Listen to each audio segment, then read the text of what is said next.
Alright guys, today I'm going to show you how to simply change spark plugs in a motor. This one here happens to be a Chrysler 3.0 liter V6. As you notice, it's a transversely opposed, therefore usually on the V6s or V8s, spark plugs are passenger side, driver side.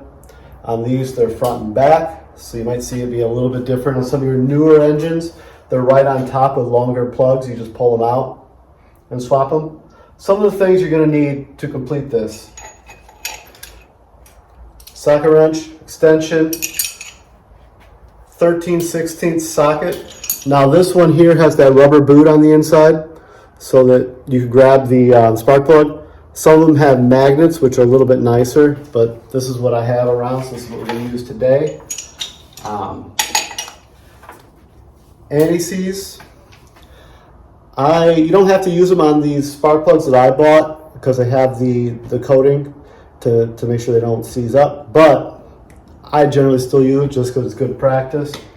Dielectric grease. Granted, you don't need this, but I like it. It makes it a little bit easier for the plugs to come off in the future when you take them off.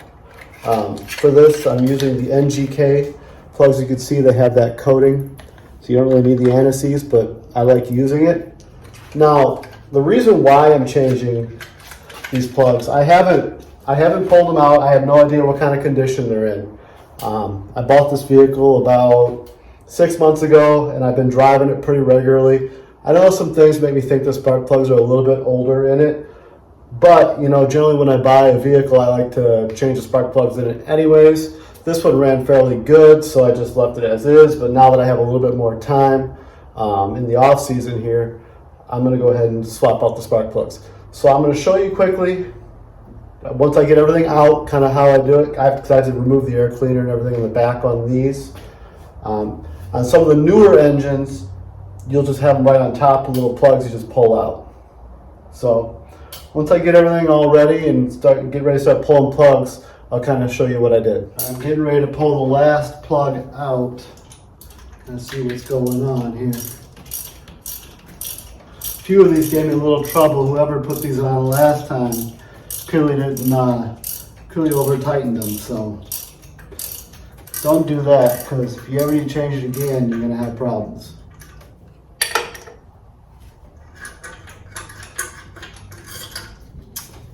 Yeah. Alright. So if you see here, there is the old one. You can see it's a little fouled out. Got a little bit of, you're supposed to have a flat top on it. You see how it's a little curved. Whereas this one here, you can see it's nice, clean. I checked the gap on these. For these, it's supposed to be 0.044. I checked all these, they are 0.044. So, old plug, new plug. Just want to see the difference. Alright, so I'm getting ready to install these. You don't have to, but I like to use a little bit of anti-seize. Basically all you do is put a little dab on the threads. Don't need much. I usually do a little bit on each side, and then I kind of take my finger, granted it gets everywhere, and I just kind of go around very lightly, as you can see there. And then as you put them in, you shouldn't have any issues. Now I'm going to go ahead and put all 6 of these in, and I'll come back and show you how I apply the dielectric grease. So remember, after get this last one in, I got them all put in there finger tight, and I'm going to snug them all down. Remember, I go about a half a turn past snug. No need to over tighten. The last step as we're tightening down wires is using a little bit of dielectric grease. Basically what this will do is it'll allow the boot to come off easy in the future. Basically what I do is I take the end of the plug and I just put a little dab around the outside edge, and then when I put it down, it gets in there and it allows the boot to slide off easier later.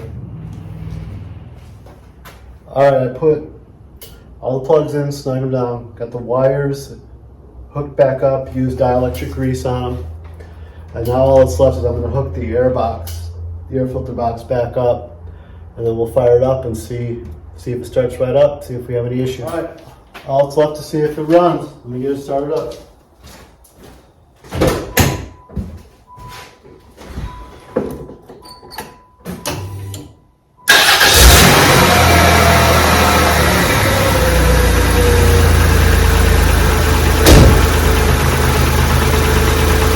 Seems to run like a champ.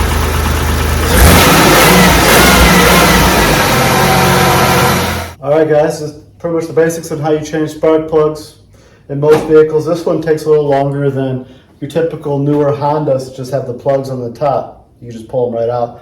These have it on the side, so you see it takes a little bit of getting in there on these older engines and getting it done. If you have any questions or you'd like to see any more content, please go ahead and comment below. As always, don't forget to like and subscribe if you like what I'm doing. I'll be posting up more videos as I take on more projects. Thank you guys.